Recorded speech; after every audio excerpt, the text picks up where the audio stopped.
Terima kasih. Kita mulai dari thrifting. Kacamata saya thrifting, jaket saya thrifting, kemeja saya thrifting, celana saya thrifting, dan sepatu yang saya pakai juga thrifting. Tadi Pak Ketua juga bisik-bisik. Ya, ini thrifting dari dulu sudah ada ya? Sudah. Saya juga sering belanja. Gitu Pak Ketua ya. Saat mahasiswa dulu, Nah, pasar Senen dulu. artinya mantan pengguna thrifting. Nah, begini, tanggal 12 November lalu itu Pak Ketua, saya WhatsApp Pak Purbaya. Saya ajak dia untuk kita berdiskusi tentang thrifting. Kenapa? Hasil riset global sebuah lembaga dunia itu mengatakan 67% generasi milenial dan Gen Z menyukai thrifting. 67%. Lalu survei itu menjelaskan kenapa milenial dan Gen Z menyukai thrifting. Karena harga murah? Bukan. Karena modalnya bagus? Bisa. Lalu apa yang paling dominan penyebabnya? Terkait dengan lingkungan hidup. Apa hubungannya antara thrifting dan lingkungan hidup? Karena coba dipaparkan. Kalau ini tadi ada coret-coretan sedikit, satu lagi geser. Ya, kebutuhan air bersih untuk industri tekstil itu satu celana jeans butuh 3.781 liter air. Ada pergeseran pandangan di generasi baru yang mungkin tidak ada di generasi sebelumnya, Pak Tua. Bahwa kalau mereka beli baju thrifting, celana thrifting, itu bagian dari upaya mereka untuk menyelamatkan air bersih. Ini datanya. Satu kaos katun butuh 2.700 liter atau setara dengan 2,5 tahun satu orang minum air. Satu kemeja butuh 2.700 liter air juga.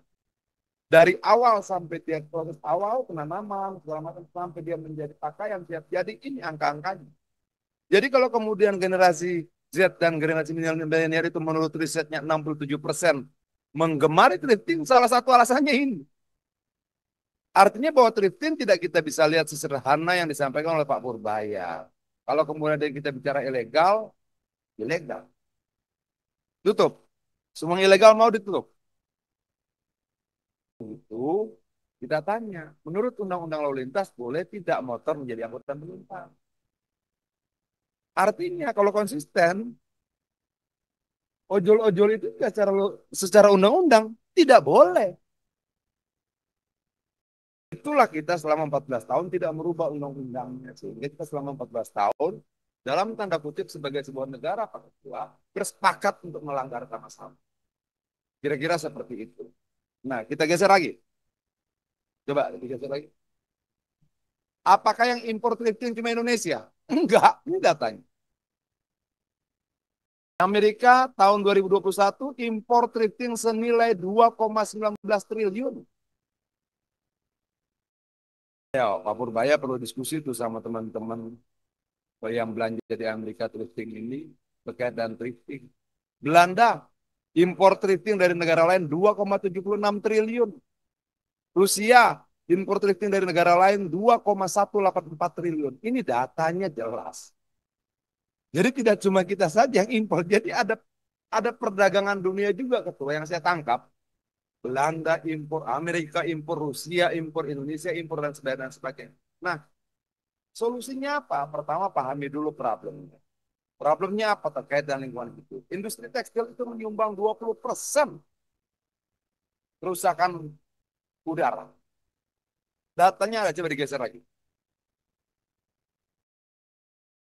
Industri tekstil dan lingkungan menghasilkan 1,2 miliar ton emisi gas, menghasilkan 282 miliar karbon dioksida, menghasilkan 20% limbah industri dunia. Sumbangannya pada limbah industri itu 20%. Nah ini data. Ini yang kemudian terjadi pergeseran pemikiran generasi Z dan generasi milenial itu lebih tertarik thrifting. Dalam kepala mereka sepertinya begini. Kalau saya tidak bisa membuat air bersih, saya tidak akan buang air bersih. Kalau saya membeli celana jeans bekas, itu sama artinya dan saya menyelamatkan paling tidak sekian ribu liter air bersih. Kira-kira begitulah cara pandang generasi sekarang. Nah, kita harus pahami ini. Kita harus pahami ini sehingga ketika kita sebagai regulator, Pemerintah kita regulator dengan pemahaman yang komprehensif, kita bisa mengambil keputusan yang lebih mewakili keadilan di masyarakat. Oke. Kalau kemudian pajak, ini pajakin saya teman-teman keberatan. Ya. Kenapa? Karena kalau saya hitung, kalau pajak satu kontainer 20% dan nilai kontainer 2 miliar, itu cuma 200 juta. Tapi tanpa pajak, mereka dipungut lebih besar. Artinya ketika thrifting tidak dilegalkan sama saja bisa dimaknai ketua dengan membiarkan pungutan-pungutan liar itu terus terjadi. Bagaimana kemudian agar pungutan liar itu tidak terus-menerus, negara ambil alih dalam bentuk pajak. Lalu bagaimana kalau misalnya kebanyakan? Enggak. Thrifting ini segmented pasarnya. Pasarnya nambahnya kecil sekali.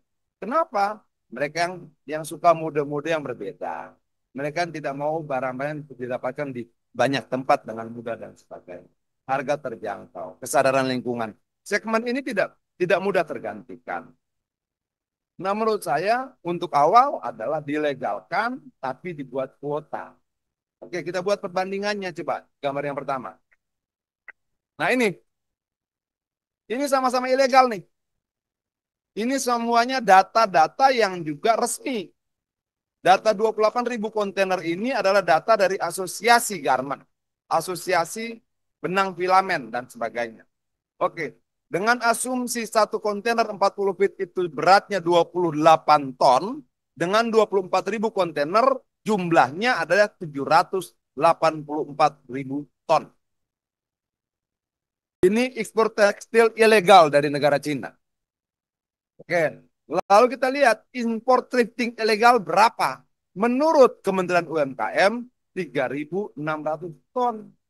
Lalu berapa sumbangsih ilegalnya thrifting? Perbandingannya impor thrifting itu hanya 0,5% dari impor ilegal tekstil dari Cina. Nah, data ini dimiliki nggak oleh Kementerian Keuangan?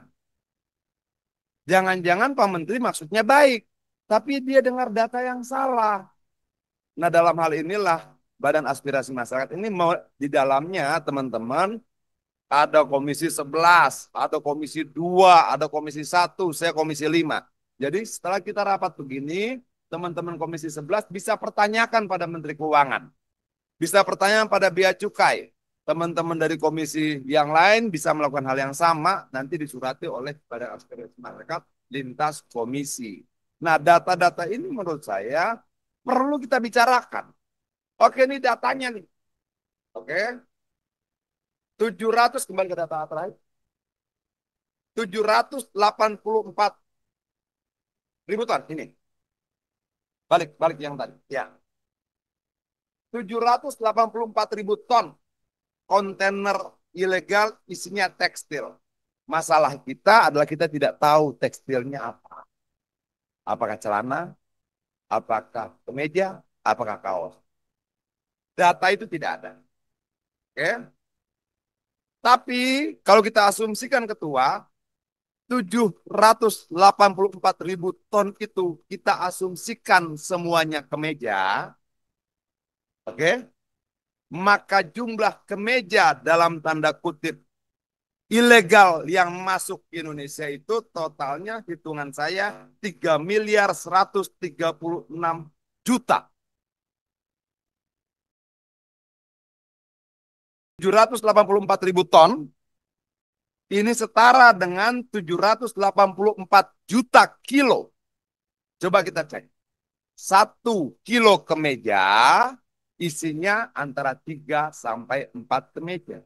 Kalau begitu 784 juta kilo dikali 4 angkanya 3.136.050.000 kemeja ilegal yang masuk ke Indonesia setiap tahun.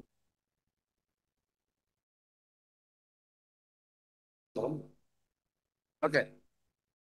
Lalu orang bilang ini membunuh UMKM. Mari kita hitung.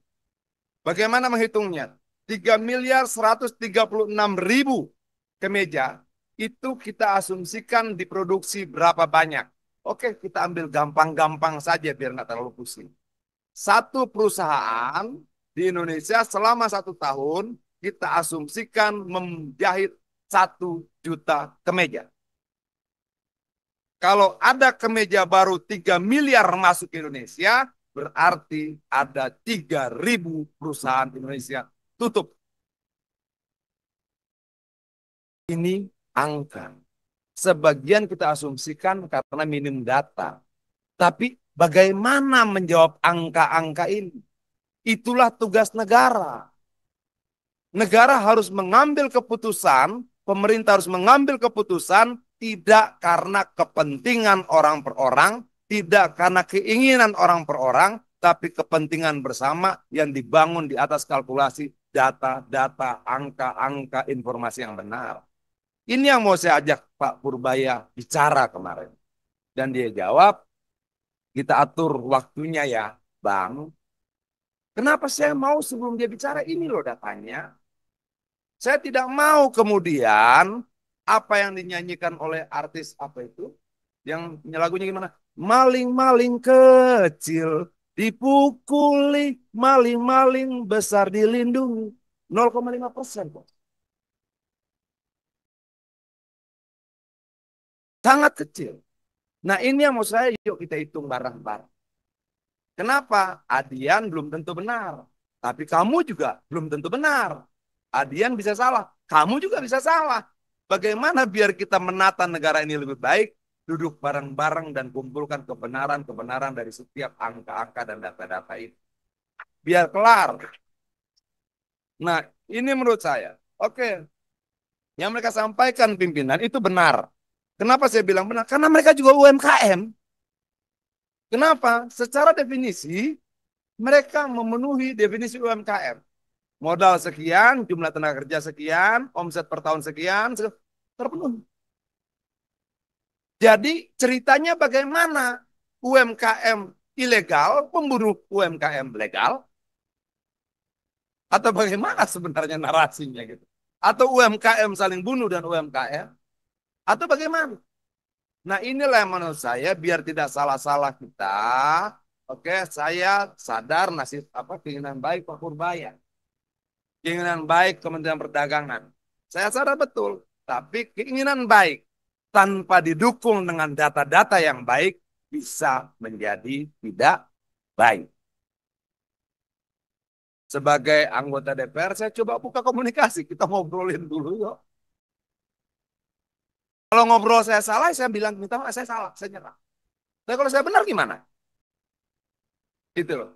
Kenapa secara garis besar tidak mungkin ada TKI, tidak mungkin ada pedagang asongan, tidak mungkin ada teman-teman yang berjualan thrifting ketika negara mampu melaksanakan amanat konstitusi, memberikan lapangan pekerjaan yang layak bagi kemanusiaan untuk seluruh rakyatnya. Karena negara ini gagal, lahirlah.